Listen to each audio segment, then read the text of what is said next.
Stands extremely important for they form the backbone of the sector, and the role, as we understand, goes much beyond manufacturing.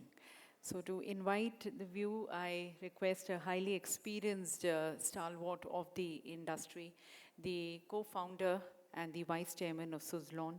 And Suzlon, as we all know, from Indian roots to the global winds, undoubtedly they have been the leader. Mr. Girish Tanti also represents the more progressive and visionary voice of the Wind Turbine Manufacturers Association, being its chairman. So I request Mr. Tanti for his address.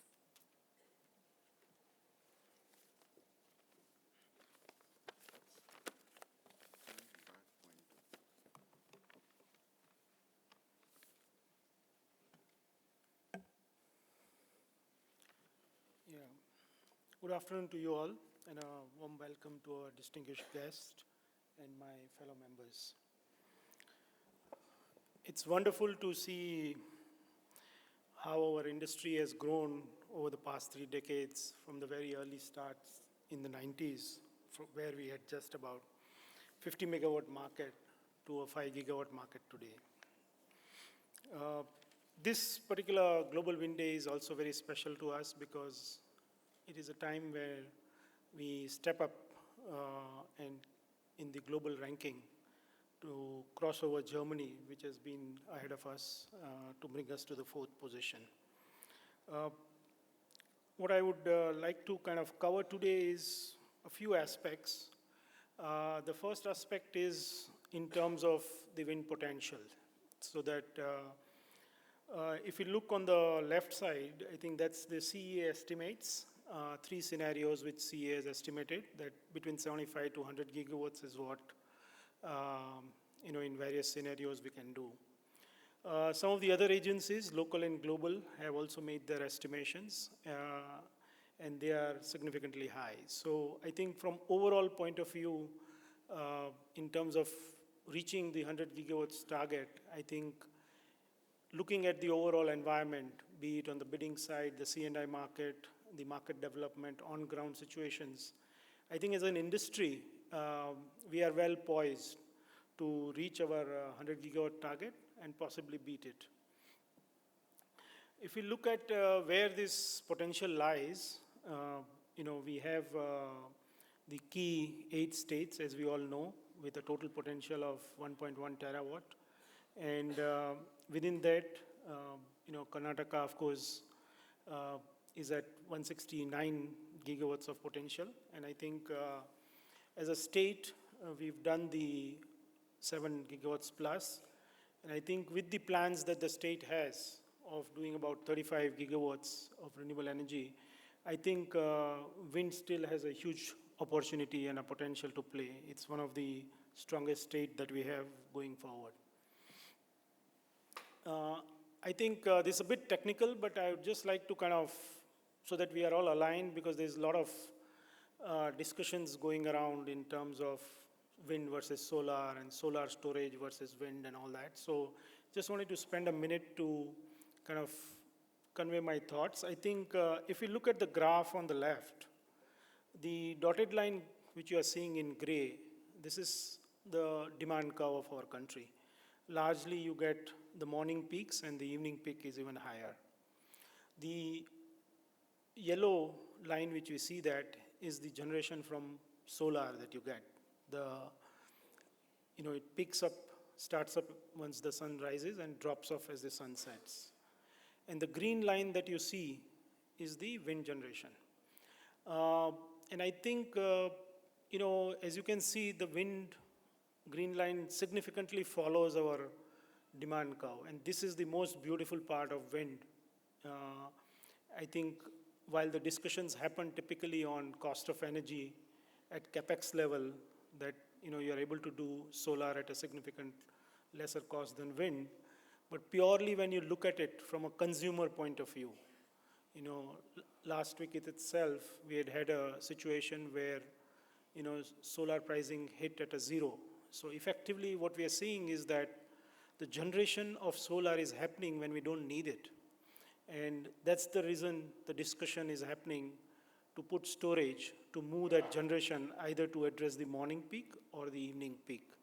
Uh, of course, that's a good idea to do it, but in terms of the sequence of how we need to do it, I think we maximize the potential of the two generating sources first, whatever we can do from solar, whatever we can do from wind.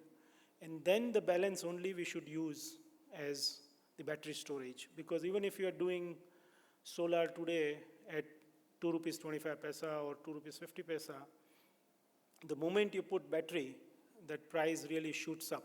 In some cases, goes upwards of 7 also, depending upon what load conditions you are looking at. So under all scenarios, I think from a consumer point of view, actually wind is the cheapest source of energy against solar and storage. But that's where the market maturity is coming, and I think slowly we are seeing that. If you see most of the C&I segment, there is a huge pickup of when it's a load following design.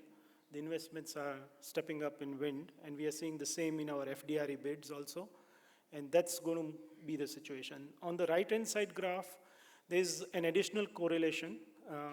Effectively, if you see there also, even during the monsoon seasons, when our peak demand kind of increases as a country, again, solar is not able to kind of support that, but wind continues to support. So whether it is time of the day or throughout the season, I think we have a solid business case in terms of course, there is positive side of solar in terms of ease of getting it done, the tremendous potential that we have, and speed at which things can get done. But there is a role play, and we have to keep the ultimate cost of energy as the focus moving ahead.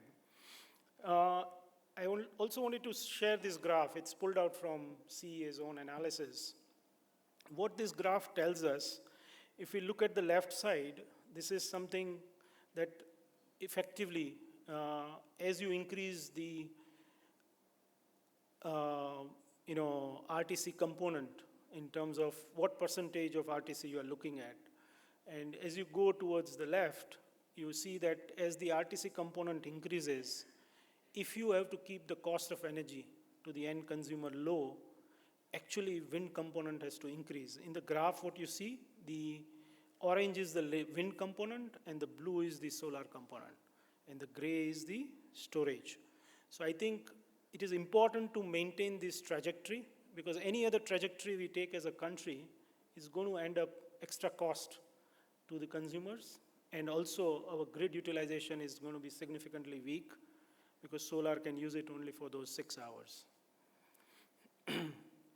Let me switch gears to the manufacturing capacities in our country. I think here we have done a fantastic job as an industry. India can proudly say that today we have a production manufacturing facility, not just at a wind turbine level, but across all components, to a level that in many cases we are 2x to 5x of what India can consume. So I think the ecosystem, and this is built over the last 30 years, and I think we have an extremely robust MSME participation in this space. Large portion of that is located here in the southern part of our country, between the states, between Tamil Nadu and Karnataka. I think the spread that we have for various, and also in this journey, I think the other very important part that is there is that last year numbers if we take, our local content is close to 65%. I mean, when you benchmark with our other renewable energy products, be it solar, or even if you take in the new design battery storage or EVs, whatever has been constructed last year in the wind space, it's about 65% make in India. When you look at solar, they're at 20%. Yeah. So effectively, the volume is getting built up, but make in India is not being served, and therefore, the trickling down effect of economic growth will be limited. And if you go, of course, to the other elements of EVs and others, I think they are close to about 15%. If we look at, I think some of my panel members have touched base on this, so I'll not go more on that, but I'll talk more on the solution side. So I think if we look at the first issue, which I think all of us are aware, is land and ROW. And I think there is a real dire state need to kind of resolve this. Because today, just to give you statistics, because of these 4 issues, effectively as an industry, our plan is to kind of, the stated aim from MNRE also is to hit about 5.5 gigawatts this year. We want to commission as an industry at least 5.5 gigawatts. Today, physically on ground, finished goods of wind turbines is in excess of 5.5 lying. So the industry has already manufactured all of the products that are expected to commission, almost all I would say, what needs to get commissioned in the next 9 months. And this is huge wastage of financial resources. And I think it's important that some of these issues, many of these issues are going to require a significant collaboration between center and state. I think a lot of effort now, and also the new leadership now that we have with our secretary, I think it is just kind of the way things are moving very fast, and I think we need to further speed it up. It's important that we debottleneck these issues and find fundamental ways to resolve them so that we don't keep talking about this again and again all the time. The second very important element is in the PE infrastructure, the electrical infrastructure. I think here too, right from the designing stage to execution to actual, kind of getting things finally connected for the producers to start generating energy. The whole cycle time, right from the way we are designing it to delivery, I think we need a stronger accountability. We need a kind of a green channel system where investors are very clear that once I have a particular PPA signed, just like the government is expecting commitments on delivery or against the PE has to be accountable in a very stronger way. And I think we need to really work in that space. There is huge opportunity. A lot of things are being done, but I think the tall target that we have put for ourselves of 500 gigawatts, unless the entire machinery really works in a synchronized manner, we will not get there.